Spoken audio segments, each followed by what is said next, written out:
인천 검암역 역세권의 복합 환승센터를 짓는 검암 플라시아 개발 사업.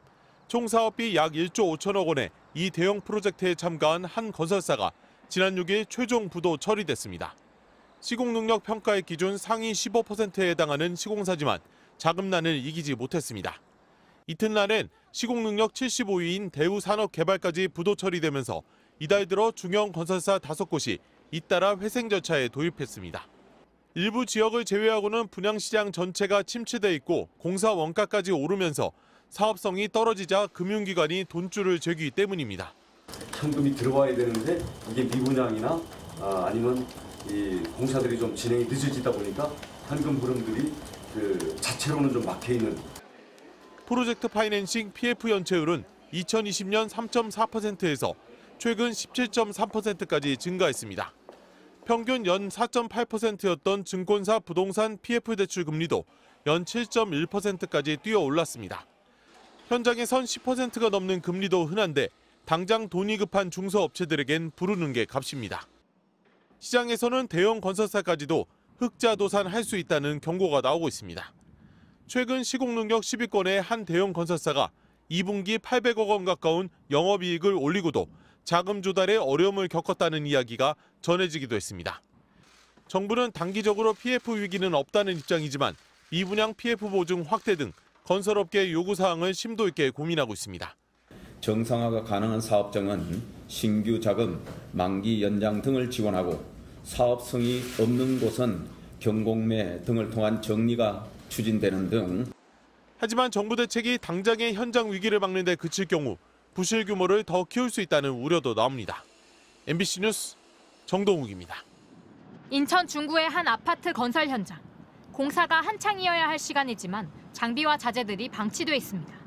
한 중소건설사가 시공하던 곳인데 자금 유동성에 문제가 생겨 하도급 업체에 돈을 주지 못했고 결국 석 달 전 공사가 중단됐습니다. 부도났다는 말이 있어요. 일은 안 하더라고요. 그래서 할 예정이라고 그렇게 써붙이긴 했더라고요. 원자재 가격과 인건비가 오르면서 공사비 부담이 커진 데다 고금리까지 덮쳐 건설사들의 자금 흐름이 크게 나빠진 겁니다. 부동산 경기 회복이 더딘 탓에 PF 대출 연체율도 높아지고 있습니다. 6월 말 기준 5대 저축은행의 부동산 PF 대출 연체율은 평균 4%에 육박해 지난해보다 3배 이상 올랐습니다. 전체 금융권의 연체율도 2.1%로 상승세를 보여 지난해 말에 2배 수준에 달했습니다. 이자율이 높아지니까 연체도 많아졌고요. 새로운 본 PF가 또 쉽게 되지 않은 상태이기 때문에 착공을 하지 못하는. 자금 조달 여건이 나아지지 않으면서 건설사들은 주택 사업에 소극적인 상황입니다. 지난 7월까지 주택 인허가 실적은 지난해 같은 기간보다 30%가량 줄었고 착공 실적도 지난해의 절반 수준에 못 미칩니다.